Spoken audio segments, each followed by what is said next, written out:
Siden jeg ble tvangsinnlagt her på institusjonen. Før jeg ble innlagt, så var det bare helt kaotisk i huet mitt. Jeg så ting og hørte ting. Jeg led av det som de så fint kaller syns- og hørselshallusinasjoner. Jeg følte at folk følte med meg uansett hvor jeg gikk. Jeg så skjeletter. Hørte stemmer. Alt var bare helt surr oppi her. Det gikk jo så langt at jeg begynte å skjære meg selv med kniv og var en trussel for meg selv. Det kunne fort blitt en trussel for andre også. Kolleger, andre som står meg nært. Så gikk det litt tid da, før folk så egentlig hva jeg led av. Klarte ikke å innse det selv.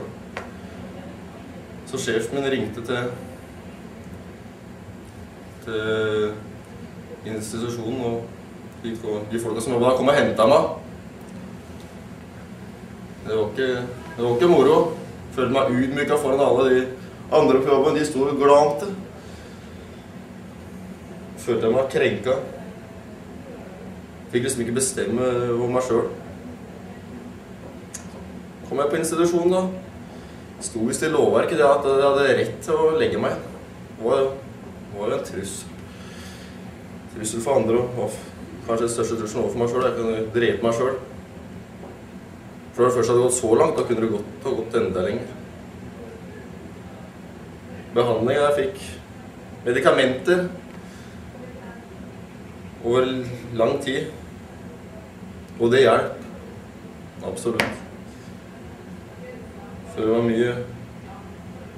mye bedre form og klare å konsentrere meg om mer hverdagslige ting og se helheten på ting. Før ble jeg helt forstyrret av de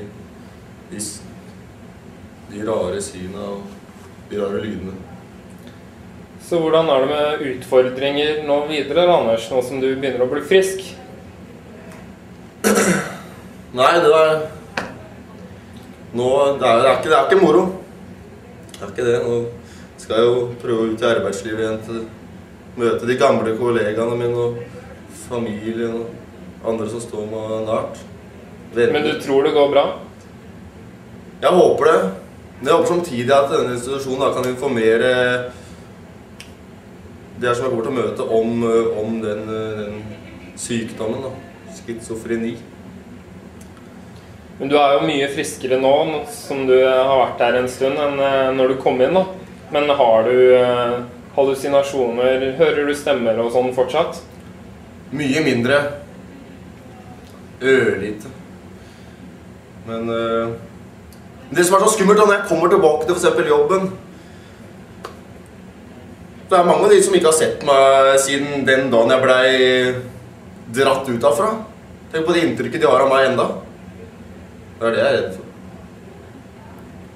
At de liksom ikke kan se meg som en annen person. Da. Jeg har blitt en helt annen nå.